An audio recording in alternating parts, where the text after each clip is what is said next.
safety of others. So easy example of that is frequently we have break-ins around the city where a broken window in business at 2 a.m. the officers are authorized to pull their firearms as they clear that structure or begin to clear that structure. And once officers decide to use deadly force, now I'm showing Defendant's Exhibit. This is still E2 9-2.1. When can an officer discharge a firearm?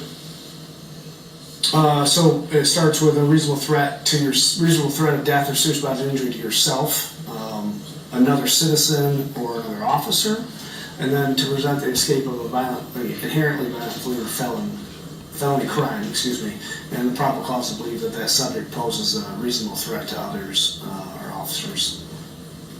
And when you are training them on how to use the firearm, where do you train them then? Yeah, so kind of a misconception, unfortunately, is shoot to wound.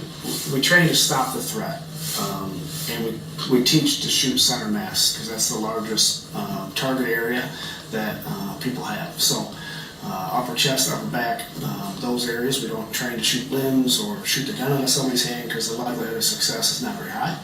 So that, in its easiest explanation, is the preferred target areas for. But like I said, some of the drills, it's point shooting, if you will, where you're drawing your firearm under stress and you're firing rounds at a target.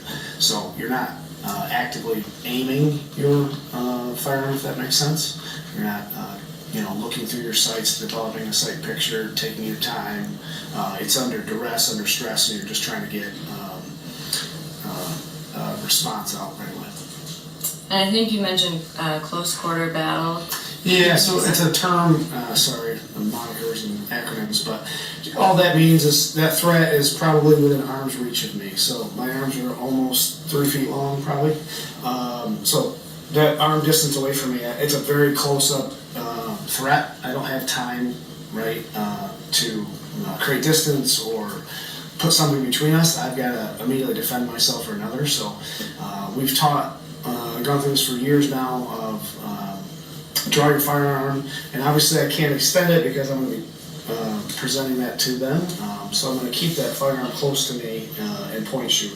And with the cycle of our handguns, the chance, not that this is a firearms lesson, but we have a semi-automatic handgun. So as I pull that trigger, there's a top part of the slide that will cycle and come back.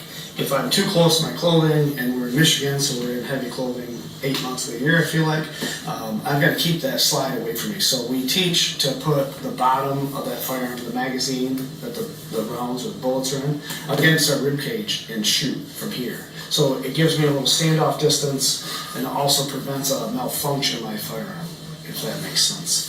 So that's a standard kind of close quarter battle drill we do, or close quarter combat drill we do at the range. And that's a very static in the sense of I'm standing in front of the paper target and I'm doing that. Due to safety and concerns for injury to my role players and instructors and cops, I can't really recreate those drills very well in training. There's some products out there that you kind of use, but doesn't give you the same feel. So it's really hard to replicate that in a dynamic training scenario, if that makes sense. And you mentioned something, I think, that it would be ineffective or something in certain circumstances. Can you explain what you mean by that?